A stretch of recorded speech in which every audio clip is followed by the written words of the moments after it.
Bernard est chauffeur de taxi. Comme la quasi-totalité de la profession, quand on lui parle d'Uberpop, il ne décolère pas. Et c'est normal, c'est notre métier, notre gagne-pain, on paie des charges, c'est énorme. On ne fait pas la chasse à l'Uber, mais quand on les voit, on fait en sorte qu'ils ne travaillent pas.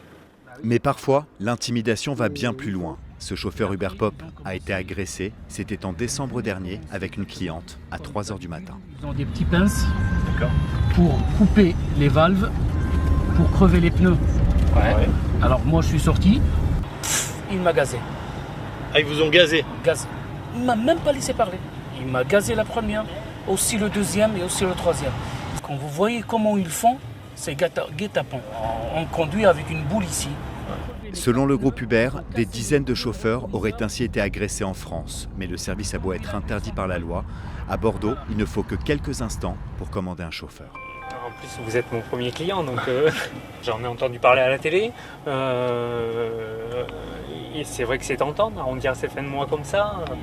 Arrondir les fins de mois en proposant des prix forcément moins chers puisque les chauffeurs Uberpop ne payent pas de licence, ne suivent pas de formation et ne sont soumis à aucun contrôle préalable.